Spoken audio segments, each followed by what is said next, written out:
The Impact of the European Union's Policy Towards China's Intellectual Property Regime by Natalia Wyzicka and Riza Hazmath.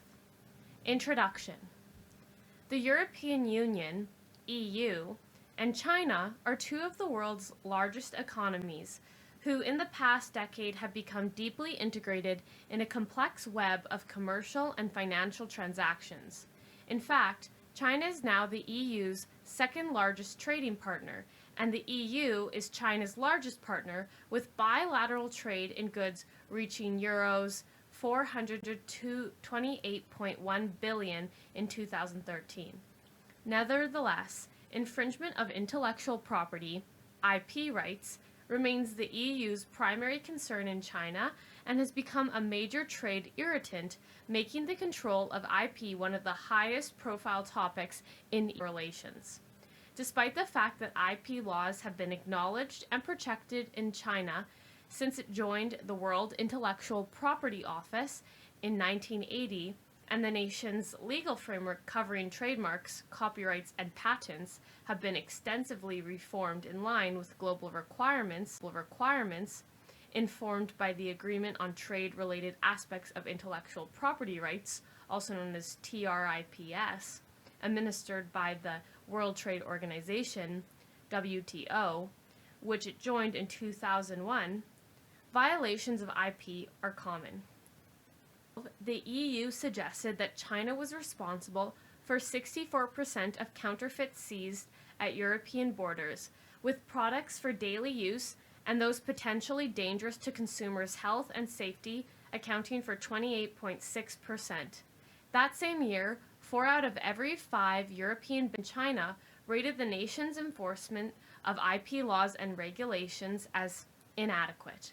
Enforcing IP rights outside the EU, especially in China, given the large volume of trade, is important to the EU since fake goods destroy EU exporters' sales and undermine European brand value, while violating patents weakens European indigenous innovation, thus making European companies unable to develop their businesses on an equitable basis. IP is now considered to be one of the most valuable and powerful assets of a growing global economy, and patent laws secure returns on innovation, which in turn is thought to be crucial to the long-term growth potential of an economy. Although the less developed and less innovating regions in China may not benefit from stronger IP protection in the short term, the desire to create a knowledge-driven and technologically innovative economy has become crucial in China's current national development strategy. For instance, in the 12th Five-Year Plan from 2011 to 2015, China outlined plans to become a scientifically advanced nation by 2020, its own distinctive technological know-how. Accompanying this aspiration, Chinese innovating companies urgently need to protect their IP, as many infringements are committed domestically, thus disincentivizing Chinese companies from innovating further. China and the EU have complementary but different interests in IP rights protection and their enforcement. In this vein, the EU has progressively built cooperation with China on IP through technical assistance, viz. 3 major cooperation programs: IPR1 from 1999 to 2004, IPR2 from 2007 to 2011, and IPKey from 2013. This article broadly evaluates the effectiveness of the latter 2 cooperation programs in shaping China's IP enforcement. The article sets the context for this analysis by briefly discussing the attempted transference diffusion of norms to China via the EU's technical assistance programs, and outlines the role of IP in economic development. Both items are central to understand why we currently witness regional variant of IP. Finally, the article will discuss how IPR2 and IPKey have been implemented, offers suggestions why these 2 major programs have not properly factored regional conditions and constraints, and the subsequent consequences of this misstep.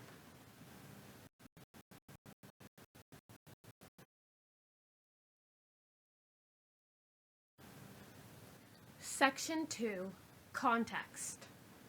The ontological basis behind IPR2 and IP Key is a long-term view that transference diffusion will take place when an actor, the EU in this case, diffuses its norms through exchanges of goods, trade, aid, and technical assistance.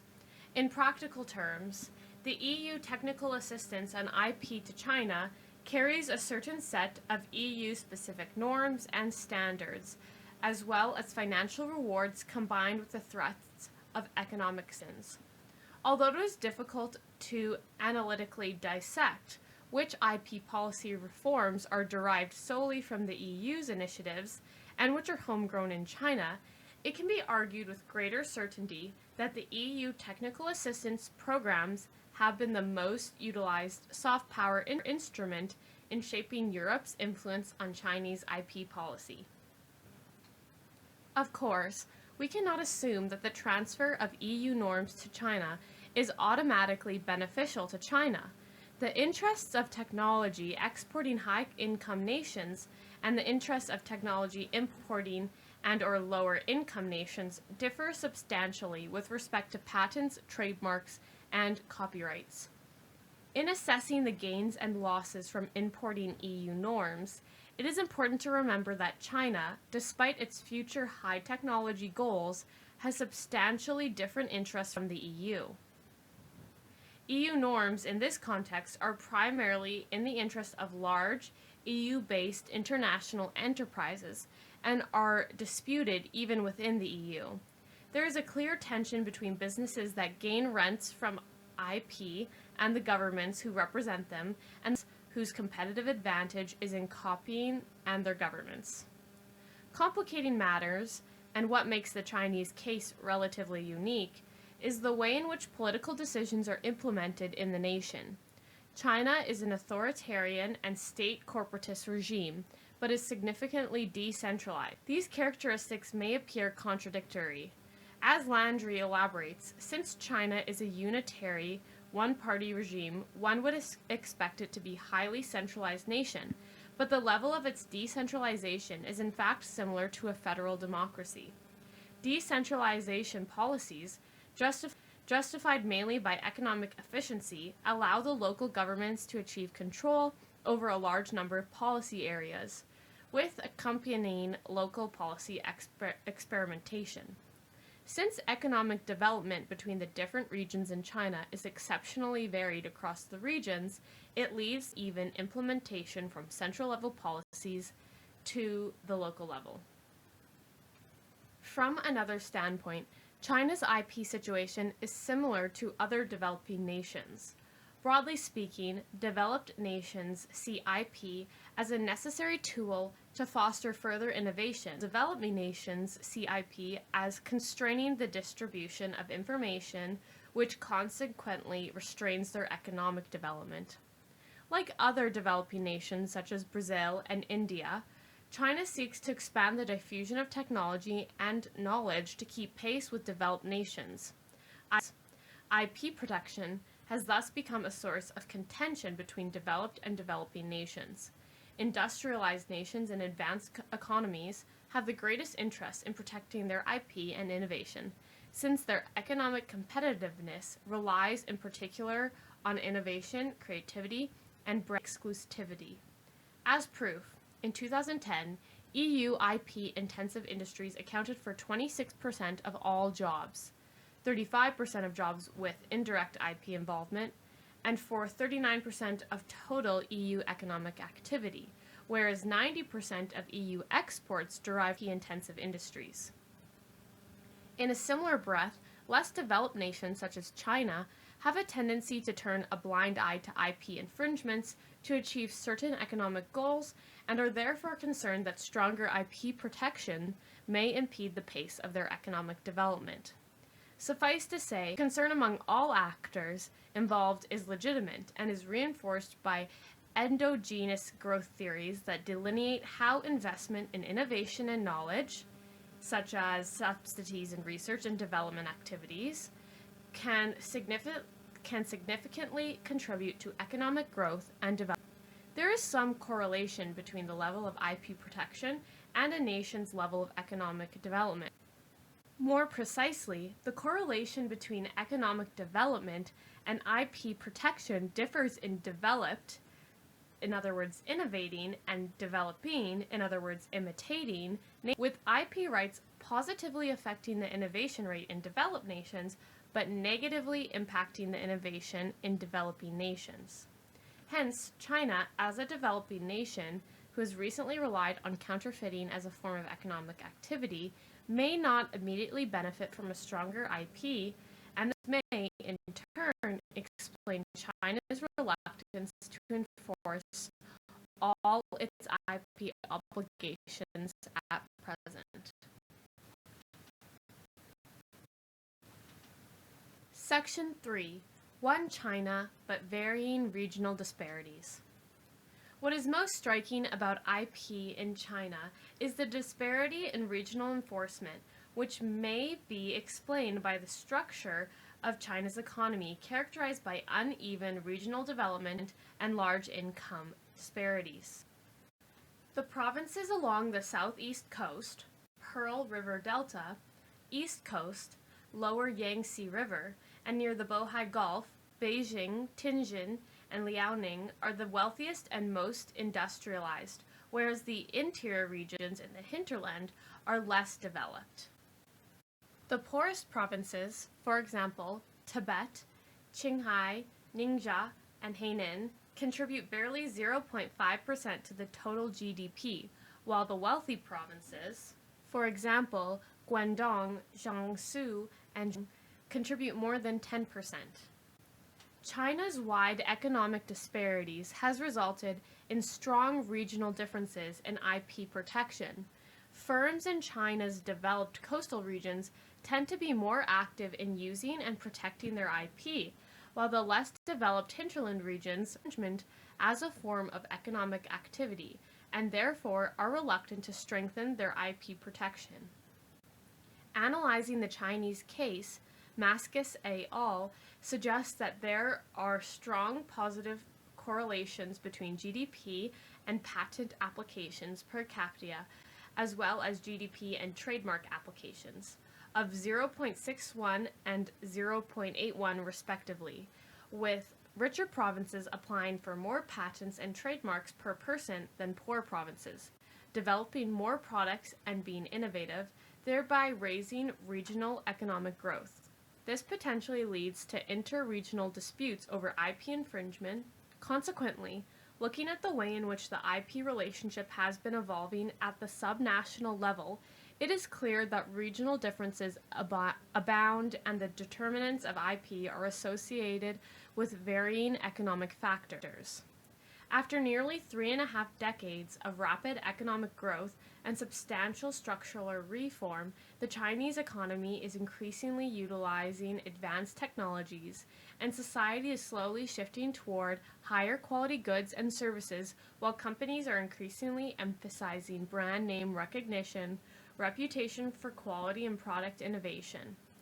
In such an environment, IP protection is an important prerequisite for further economic development, and at the national level, the Chinese central government seems to be finally recognizing the need for an effective IP system.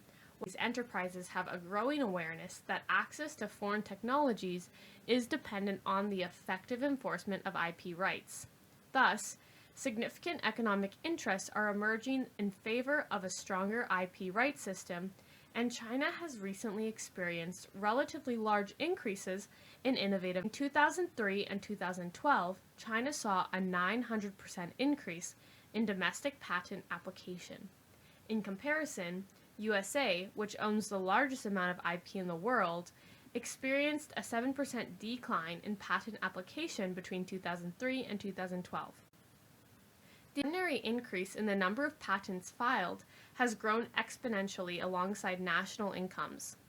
It therefore seems China is one such developing nation which could profit from stronger IP protection by encouraging domestic innovation as well as through increased technology diffusion of advanced nations. The lesser developed regions of China, such as Hainan, Gansu, Yunnan, or Heilongjiang are concerned that the various costs associated with imposing an IP regime, such as institutional and administrative costs, costs of judicial actions, infrastructure rent-seeking, ineffective duplication of investment in research and development, for example patent races, lack of funds to develop any IP, or insufficient revenue generated by domestic IP, could burden their regional economies, leading them to be negatively and disproportionately affected by increased IP protection. Since IP can result in potential economic damages, especially in China's developing regions, the system needs to be strengthened within a coherent and comprehensive set of policy initiatives that optimizes IP's effectiveness in different regions, factoring their level of economic development.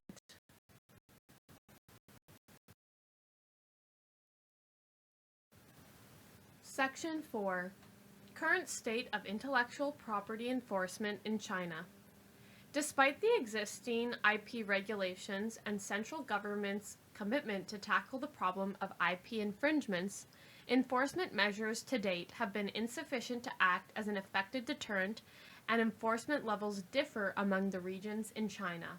The factors that undermine the enforcement of central-level policies at local level in China include decentralization of the Chinese state, administrative rank and relative power of the provincial governments, weak judicial enforcement, subordination of the courts, under-resourced enforcement agencies, widespread corruption, and a different understanding of IP infringement. Although few authoritarian regimes are inclined to decentralize, as suggested earlier, it transpires that China is one of the most decentralized nations in the world. Chinese administration distinguishes between two types of political relationships, one based on binding orders, the other on non-binding instructions.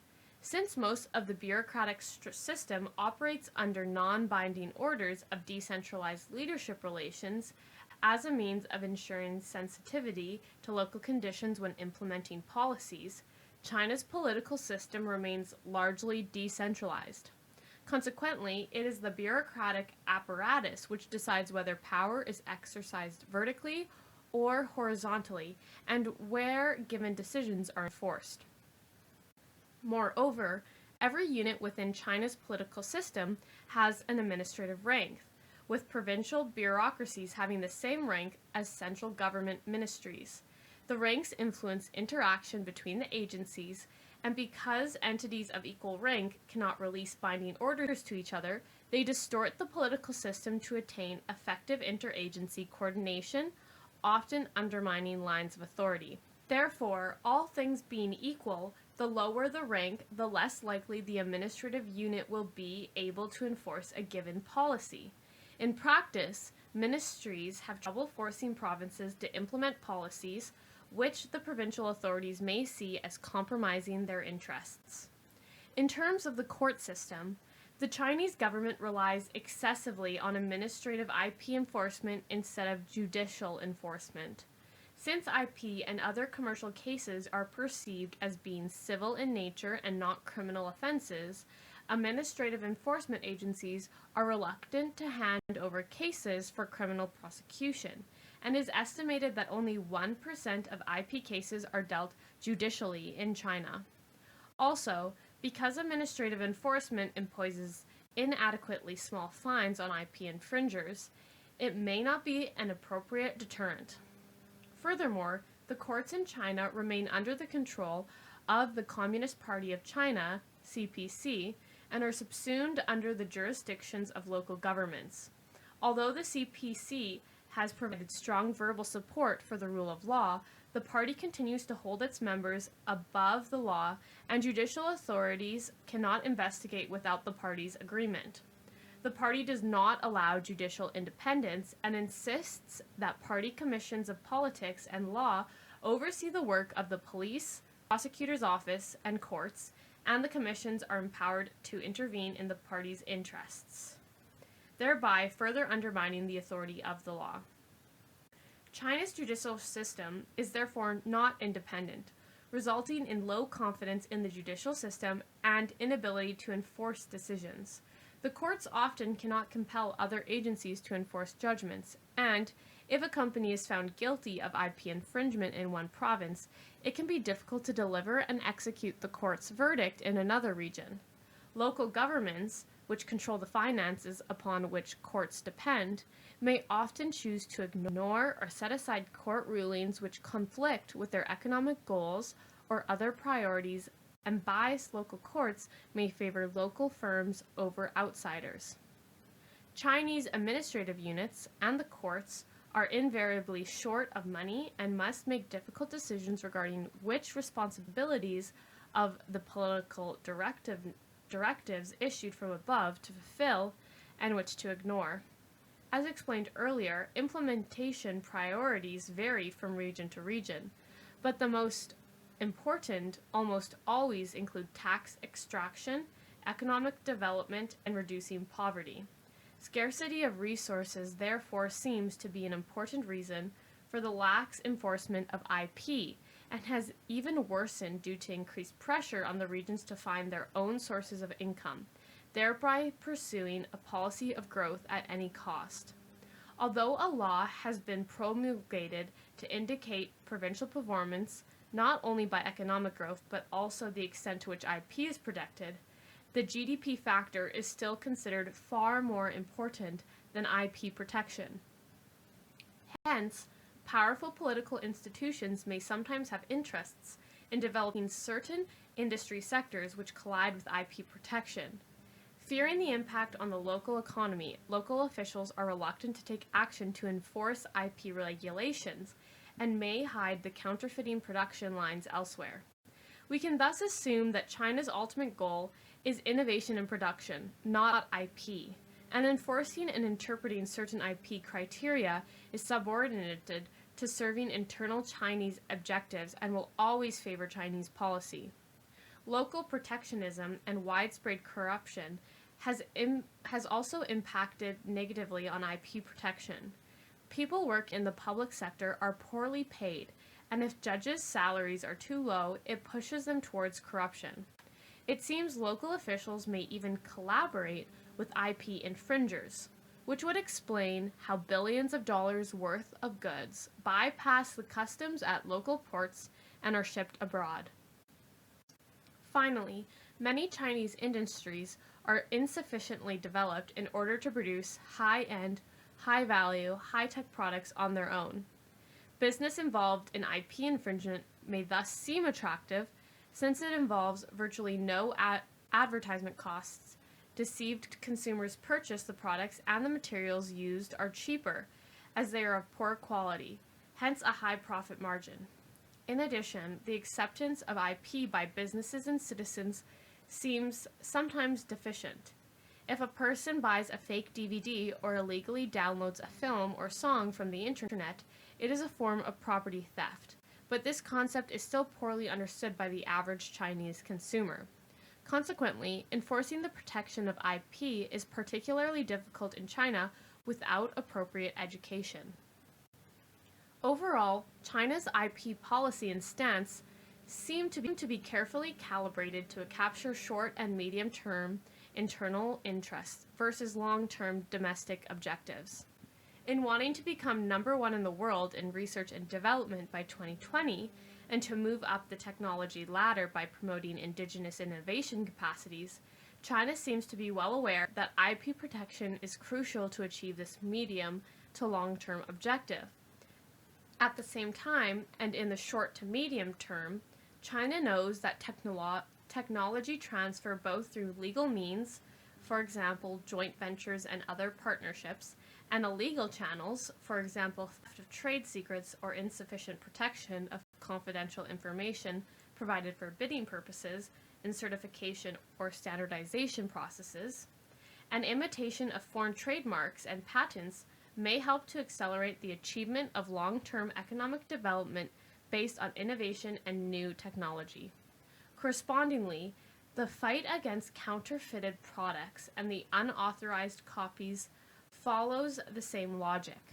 As long as these practices, particularly when pursued on an industrial scale, can guarantee social stability through revenues and employment in some provinces, the local governments will carefully calibrate the enforcement actions with the imperative of maintaining a stable labor market. Consequently, China's stance vis-a-vis its trade partners reflects the ambiguity that a genuine interest and effort to continuously improve its IP environment is combined with a varying degree of tolerance for actions normally considered illegal according to IP legislation. Concepts like social cohesiveness, inclusiveness, and coexistence are regularly invoked in judicial decisions, interpretations, and opinions to provide a justification for the non-application of key IP legal principles in cases where foreign and domestic companies compete in the Chinese market for similar trademarks or patents. Section 5. Impact of EU technical assistance. Given China's political and administrative decentralization, the diversity in economic development across the regions, and the resulting difficulties in enforcing national-level policies at the sub-national level, it is worth asking where the idea of EU transference diffusion in the form of technical assistance is located. It appears that transference diffusion through EU-China cooperation programs pertaining to IP has benefited the legal framework at national level, positively influenced the Chinese government's attitudes towards IP and innovation-led growth, but it seems not to have managed to fully penetrate through to local levels of governance. In order to assist China with developing its IP legal framework and policy implementation processes, the EU have progressively built cooperation with China on IP. The EU can convey its concerns on IP-related matters through a number of channels. For example, from 2004, EU-China IP dialogue in the form of structured annual talks on IP have been held in Brussels and in Beijing between the Ministry of Commerce, MOFCOM, Director General, and DG Trade Director for policy discussions and orientations, allowing both sides to exchange information on multilateral legislation and practices, and determine deficiencies and suggestions for improvement. In 2005, to build on these talks with more focused technical discussions, the EU-China IP Working Group, held twice a year between the MOFCOM Deputy Director General and DG Trade Head of Unit, was created, which involves industry and other right holders. The EU has also set up an informational service, China IPR Help Desk, to help European small and medium-sized enterprises protect and enforce their IP rights in China. These projects were supported primarily by the EU's technical assistance to China in the form of IPR1, IPR2, and IP Key, which have been the flagship programs of the EU's technical, and legal cooperation with China, and are considered to have been one of the most effective tools in influencing China's IP legal system. The first round European IP Rights Technical Assistance Program, Project on the Protection of Intellectual Property Rights, also as IPR1, ran between 1999 and 2004, successfully promoted IP protection in the Chinese legislation to broadly align its legal system with international standards, and assist in fulfilling its TRIPS obligations. When the IPR1, China was in the process of pursuing WTO membership. For this reason, the IPR1 program concentrated on making the IP laws compliant with the WTO accession requirements. IPR1 was then mostly concerned with 1. Legislation creating and improving the Chinese legal framework of IP rights law and regulations, including all aspects of criminal, patent, trademark, and copyright law, as well as geographical indications and civil administrative procedures. And 2. Capacity building, which targeted building the actual technical and human resources capacity in these administrative and legal institutions that are involved in IP rights protection in China. In 2007, the EU and China jointly launched the second project on the protection of intellectual property rights, IPR2. Building on the success of IPR1, IPR2 focused on the implementation of the law and enforcement in order to develop legal procedures and internal systems of civil, criminal, and administrative procedures of IP rights enforcement across the regions and jurisdictions.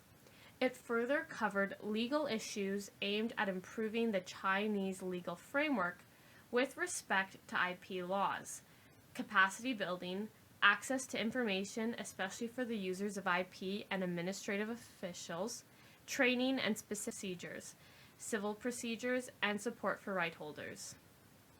IPR2 ended in 2011 and was considered relatively successful by both Chinese and EU stakeholders.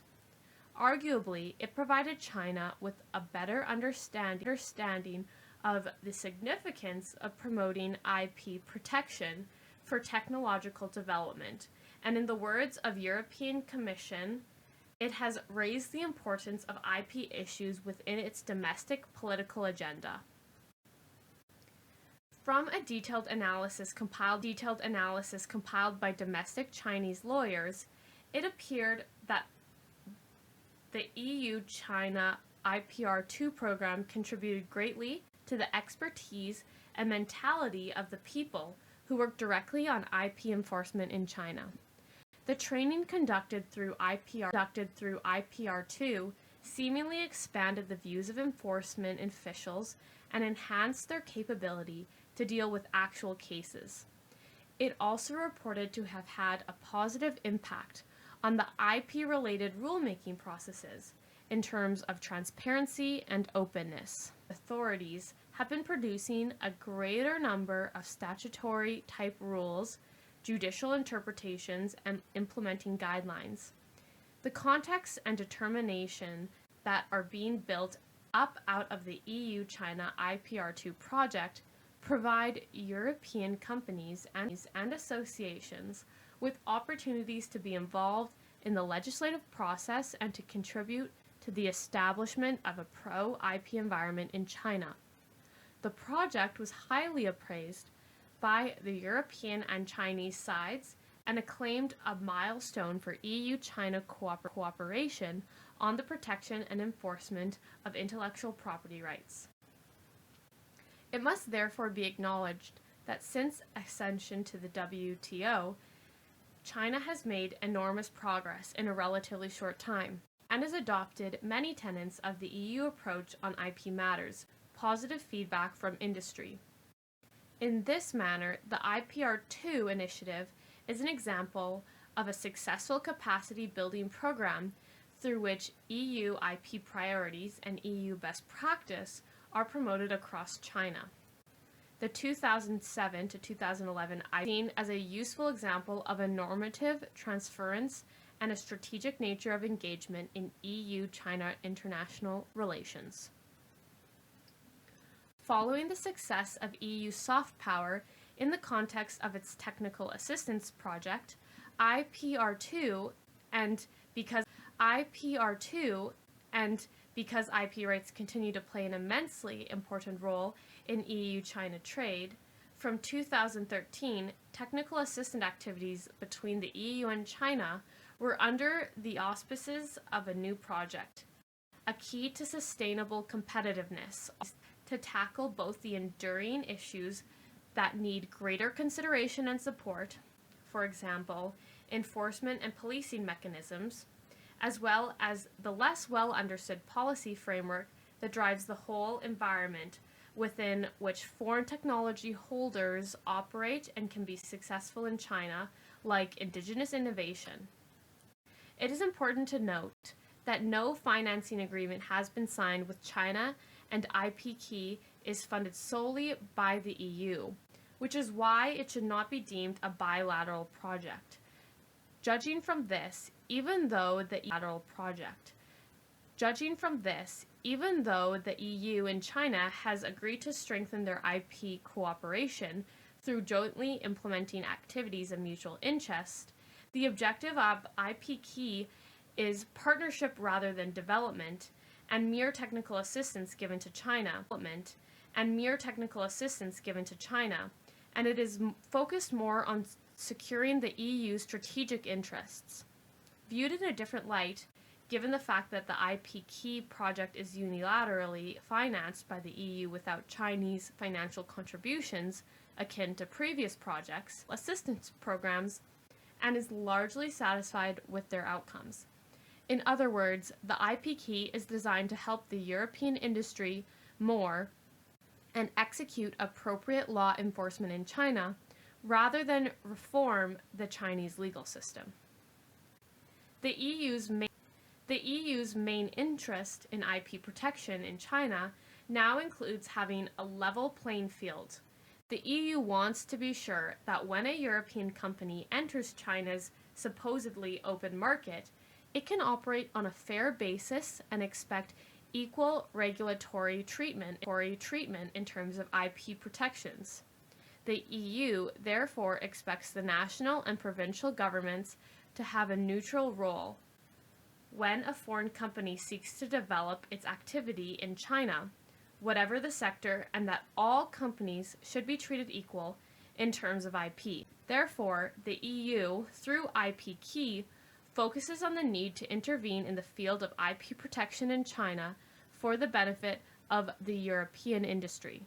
The switch of focus onto primarily securing EU interests and on defending the EU economy is probably due to the fact that they've already gained a lot from the two previous programs and no longer need to be educated as much, as IPR1 and IPR2 were designed to support China's needs. Selecting the new activities and type and topic of cooperation should, therefore, be ultimately profitable for the EU. IPKey seems to be a good transition for this, since it supports both mutual and EU interests, but it can be expected that in subsequent programs, EU interests will take further precedence. Probably the greatest achievement of the EU's transference diffusion to China is that there seems to be an increasingly positive attitude at the central level of Chinese administration, in particular MOFCOM, towards IP. China has acknowledged that IP protection is the key to becoming an innovating economy.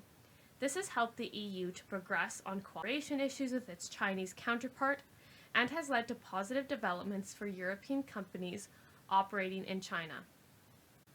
For example, at the last EU-China summit in 2013, both European and Chinese leaders reiterated the importance of IP in bilateral trade relations.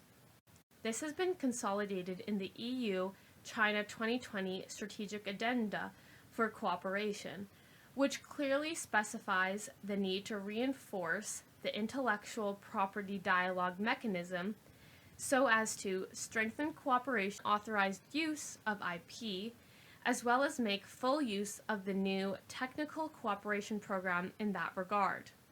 In addition, during the summit, a series of agreements were signed, in particular the Administrative Agreement for Intellectual Property Cooperation, which corresponds to the IPKey program. On the Chinese side, a political declaration was published following the third plenary session of the 18th CPC Central Committee in November 2013, which supports and reinforces trade and IP in general, recognizes the need to improve and intensify bilateral cooperation and multilateral coordination between respective customs authorities on IP rights enforcement, and encourage broader exchanges on intellectual property rights and technical standards, and continue to raise the level of China-EU cooperation on IP.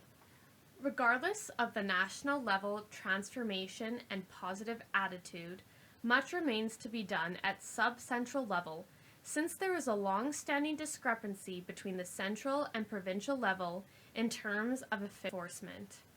Despite the positive signs and Beijing's ongoing efforts, EU industries continue to consider IP as an issue of major concern for the healthy development of their businesses in China, being particularly worried about issues related to the copying of their technology and IP in general. As the rule of law in China is subordinate to political decisions, serious concerns remain in terms of the system's procedural aspects, of the specific competence of judges at local levels, the general problem of corruption, and poor quality of patents for inventions. This is consistent with the findings in this article, which identified the major impediments to local level policy implementation. Therefore, with regards to the ongoing struggle with actual enforcement of the policies at local level and disparity, it appears that the EU's transference of norms has not managed to penetrate through to the local levels of governance. Even though the technical assistant programs with European-led judicial training and regulatory assessment exercises into China's domestic legal framework, the exchange of knowledge and mutual learning benefits, are initiatives that have been met with mutual level of appreciation and have been extremely successful in assisting IP policy at the national level in China, they do not seem to have solved the sub-national level enforcement problems. Considering the lax enforcement at local level, regional enforcement would be the next priority and the EU's main focus because it is harmful to European industry. Even though IPKey was not designed specifically for promoting IP at the local level, it could be one of the most important outcomes that the EU could get out of the project. As demonstrated earlier, the most important topics that the EU will potentially have to investigate in terms of enforcement are the role of administration, the judge's capacity and the interplay with central authority, and in terms of the legislative area, the link between central and local authorities. It is fundamental to have a good judges and administration knowing the importance of IP, and to have good guidelines for the courts on enforcement. However, in some provinces, especially the less developed hinterland regions, the level of enforcement is so low and the local authorities are so autonomous that the EU will have to start the technical assistance process from scratch by establishing capacity building activities. Some efforts have already been made to tackle the problem of local level enforcement. In August 2013, the first decentralized local level sessions of the IP Working Group were held in Beijing, Shanghai, and Guangzhou, and the efforts were continued in 2015 in other cities. Could be articulated with the MOFCOM permanent structure, using the new IPKey program. In December 2012, a new civil procedural law was adopted and criminal enforcement was further explored in 2014. To address this issue further, the EU, DG Tax UD, and China have agreed to continue their intellectual property rights action plan, whose main objectives are to strengthen cooperation between customs and business, increase intelligence sharing on IP-related seizures, and also improve coordination between customs and police in China.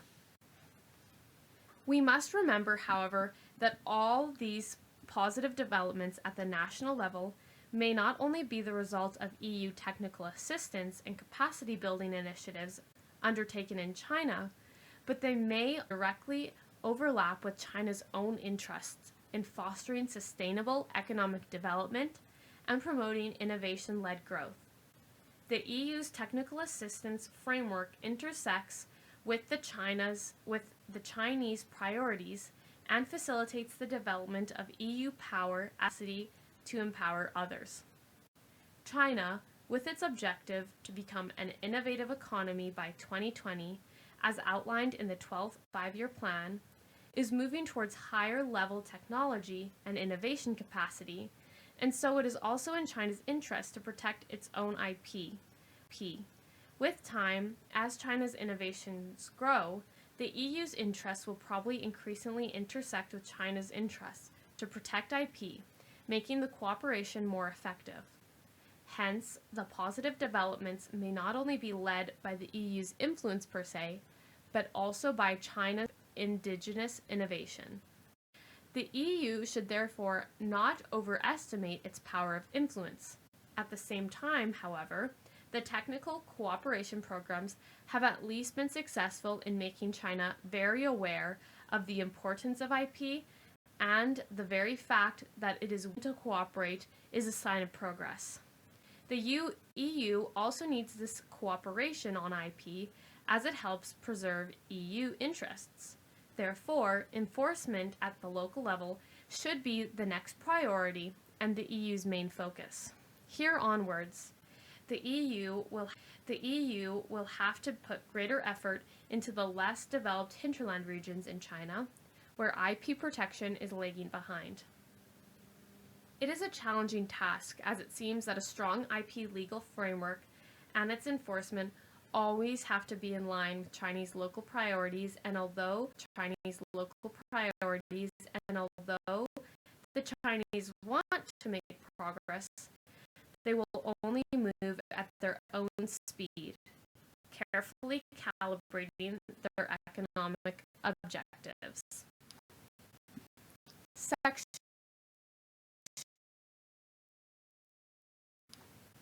Section 6. Conclusion. China's rapid economic development and its ascension to the WTO in 2001 has been the spur for major reforms of its IP laws, a process which began in the 1980s, when such laws were barely recognizable. Since then, China has introduced legislation covering every aspect of IP protection. There is a difference, however, between having appropriate laws and achieving their effective enforcement. The IP area is complex, and the bureaucratic mechanism responsible for enforcing China, particularly at a local level, is equally convoluted. Although China's one-party system may seem to give Beijing absolute control over all levels of government, the capital's ability to unilaterally enforce its will throughout China is in fact very limited. This is mainly due to the fact that the Chinese political system is highly decentralized and gives local governments a wide measure of autonomy. Local governments, in turn, which have their own economic priorities, choose to enforce the IP laws only selectively, as they feel IP protection will threaten their social and economic stability. Therefore, despite the central government's efforts to reduce the level of IP infringements, there is significant disparity in regional policy enforcement. These political and administrative contextual factors are relatively institutional environment.